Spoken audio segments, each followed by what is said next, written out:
ഇന്നത്തേത് പാർട്ടിക്കെല്ലാം ഉണ്ടാക്കിയിട്ട് എടുക്കാൻ വേണ്ടിയിട്ട് പറ്റിയ ഈസി ആയിട്ടുള്ള 3 ചേരുവയിൽ വെച്ചിട്ടുള്ള ഒരു പുഡിങ്ങാണ്. അപ്പോൾ വീഡിയോ എല്ലാവരും ഒന്ന് കണ്ടുവെക്കുക. കണ്ടിഷ്ടപ്പെടുവാണെങ്കിൽ നിങ്ങളുടെ എല്ലാ സപ്പോർട്ടും ഉണ്ടാവുക.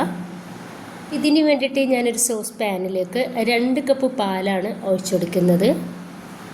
ഇപ്പോൾ ഇതിലോട്ട് 1 ടീസ്പൂൺ വാനില എസൻസ് ചേർക്കുക. വാനില എസൻസ് ഇല്ലെങ്കിൽ നമുക്ക് ഏലക്കായ പൊടിച്ചതും ചേർക്കാവുന്നതാണ്. ഞാനിപ്പോൾ ഇതിലോട്ട് 1 കപ്പ് കസ്റ്റാർഡ് പൗഡറും അതുപോലെ തന്നെ 1 കപ്പ് പഞ്ചസാര കൂടി ചേർത്ത് കൊടുത്തിട്ടുണ്ട്.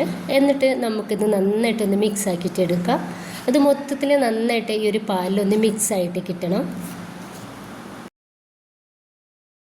നന്നായിട്ടൊന്ന് മിക്സാക്കി കൊടുത്തതിൻ്റെ ശേഷം വേണം നമുക്കിത് ഗ്യാസിലേക്ക് മാറ്റി കൊടുക്കാൻ വേണ്ടിയിട്ട്. ഈ ഒരു ടൈമിൽ നമ്മൾ ഗ്യാസ് ഏറ്റവും കുറച്ച് വെച്ചെടുക്കുക. എന്നിട്ട് വേണം നമ്മളിതൊന്ന് റെഡിയാക്കിയിട്ട് എടുക്കാൻ വേണ്ടിയിട്ട്.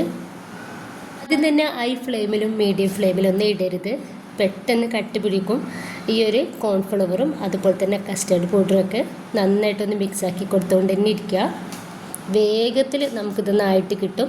ഇതൊന്ന് ഈ പാല് തിളച്ച് കിട്ടുമ്പോഴേക്കും നമുക്ക് ഈ കസ്റ്റർഡ് പൗഡറും ഒന്ന് വേവായിട്ട് കിട്ടും. ഇപ്പം തന്നെ ഇത് ചെറുതായിട്ടൊന്ന് കുറുകി കിട്ടിയിട്ടുണ്ട്. ഒന്നുകൂടി നമുക്കൊന്ന് റെഡിയായിട്ട് കിട്ടാനുണ്ട്. നമുക്ക് ഗസ്റ്റൊക്കെ വരുന്ന സമയത്ത് അവരിയ്ക്കുമ്പോൾ തന്നെ നമുക്ക് ഉണ്ടാക്കി കൊടുക്കാൻ വേണ്ടിയിട്ട് പറ്റിയ നല്ലൊരു പുഡിങ്ങാണ്. വളരെ സിമ്പിളായിട്ട് ഉണ്ടാക്കുക. കുറച്ച് ചേരുവേ ഉള്ളൂ, എന്നാലെന്നുണ്ടെങ്കിൽ ഭയങ്കര ടേസ്റ്റുമാണിത്. അപ്പോൾ ഇതാ ഈ ഒരു രീതിയിലാണ് നമുക്ക് വേണ്ടത്. ഇങ്ങനെ ആകുമ്പോൾ നമുക്ക് ഗ്യാസ് ഒന്ന് ഓഫ് ചെയ്ത് കൊടുക്കാം. ഇനിയിപ്പോൾ ഞാൻ ഗ്ലാസിൻ്റെ ഇതുപോലത്തെ പുഡിംഗ് ട്രേ എടുത്തിട്ടുണ്ട്. അതിലോട്ട് കുറച്ച് നമുക്ക് ഈ ഒരു പുഡിംഗ് ഒഴിച്ചു കൊടുക്കാം. എന്നിട്ട് ഇതുപോലെ ഒന്ന് ചുറ്റിച്ചെടുക്കാം. എല്ലായിടത്തും ഈ ഒരു പുഡിംഗ് ഒന്ന് നമുക്കായിട്ട് കിട്ടണം. ഇപ്പം ഞാൻ ഇതിൻ്റെ ലെയറിലായിട്ട് ഇട്ട് കൊടുക്കുന്നത് കുറച്ച് ഡാർക്ക് ചോക്ലേറ്റ് ഇതുപോലെ ഗ്രേറ്റ് ചെയ്തെടുത്തിട്ടുണ്ട്.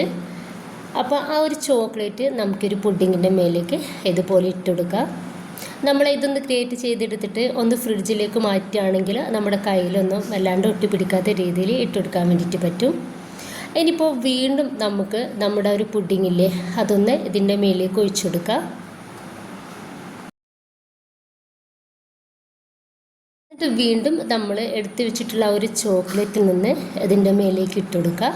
ഇതുപോലെ തന്നെ ബാക്കി കൂടി നമുക്ക് മുഴുവനായിട്ട് തന്നെ ചെയ്തെടുക്കാവുന്നതാണ്. ഇതിപ്പോൾ ലാസ്റ്റ് ലെയറിലോട്ടാണ് ഞാനിത് ഇട്ട് കൊടുക്കുന്നത്. അപ്പോൾ ഇതുപോലെ മുഴുവനായിട്ട് തന്നെ ഒന്ന് ചെയ്തെടുത്തിട്ടുണ്ട്. ഇതൊന്ന് തണുക്കാൻ വേണ്ടിയിട്ട് ഞാൻ ഫ്രിഡ്ജിലോട്ട് മാറ്റുന്നുണ്ട്.